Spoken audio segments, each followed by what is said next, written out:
All right, boys and girls, here we go with our Iris Scott Dogs Day 2. So I have my dogs. I have black and white oil pastel.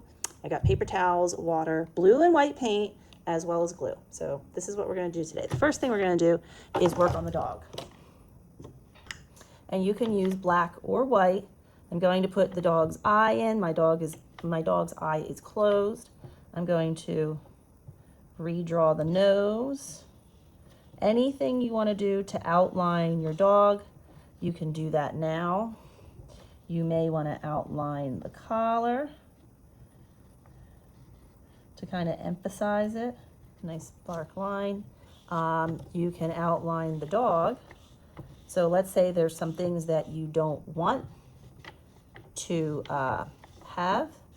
You can just kind of draw the line so that you know. And then you can add some texture for the fur if you'd like. You can use some white.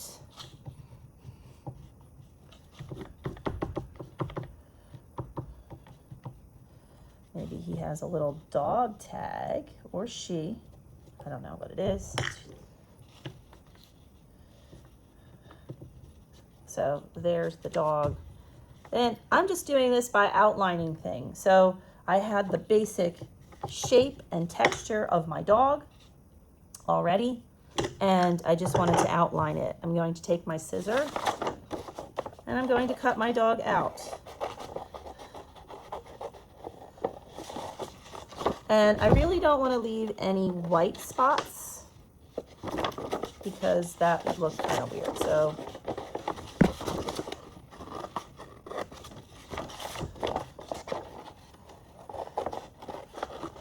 I don't mind if there's rough lines, because remember, Iris Scott, when she paints, when you look at it very close, it's very, we use the term loose or painterly.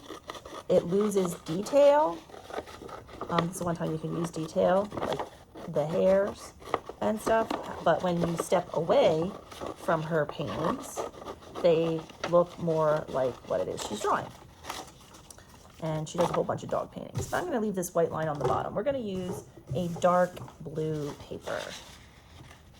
And you want to think about, where do I want my dog to live on my picture?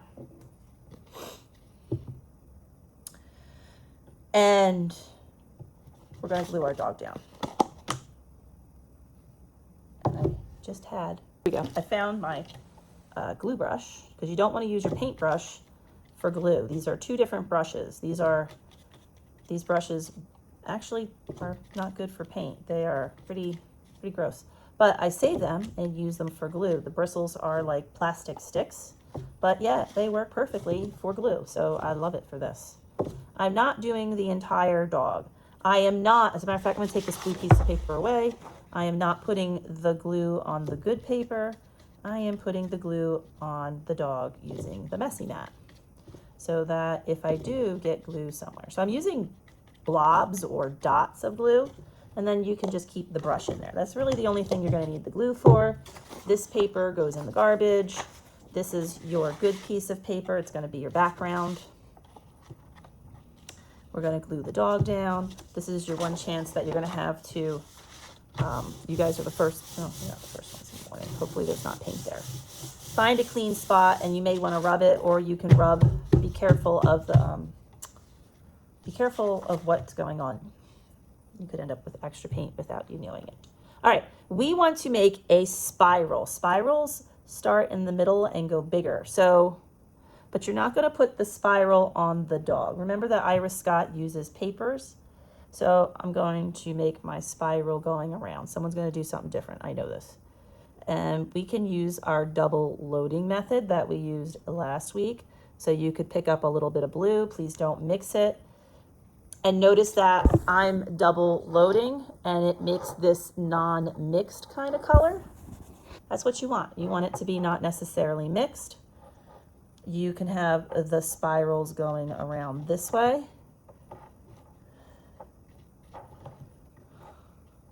The white is going to show up the best, obviously. And the placement of the dog, as well as Notice my spirals are going around.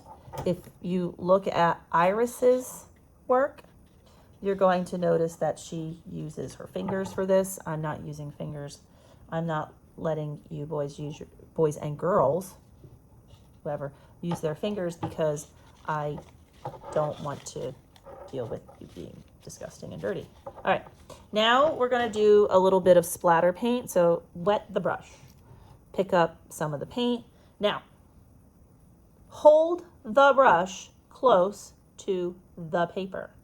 Do not hold it out far and spray your friends. They don't want that. And you'll get it over the dog. So you can go back and make sure you don't get it on yourself. I hope you didn't wear your favorite outfit. That would be not so good. Clean my brush, pick up some water. I'm gonna get some blue.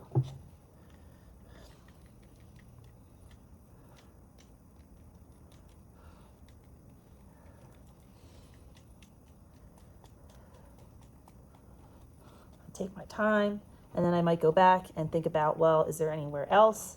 Perhaps I want to put some other dots in. Notice I have a lot of the background still coming through. The whole thing is not dots. But I really wanted to think about making this spiral going around my dog. I really only have the splashes on the dog. If you wanted to take some paper and put it on top of the dog, then you could really go back and do a lot more in the background. But be careful because I'm getting some splashback.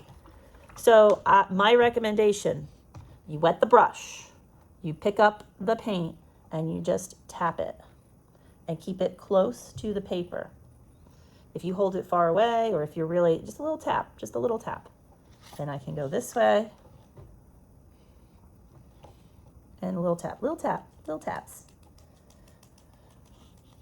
Little taps.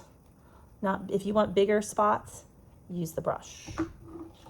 And notice how much paint this kept off the dog. So now my dog, it's got some splatters, which I want, but I don't want too many. I don't want the dog to be an entire thing of splattering. And there's my picture. Dog in the center. That's it. That's all we're doing today.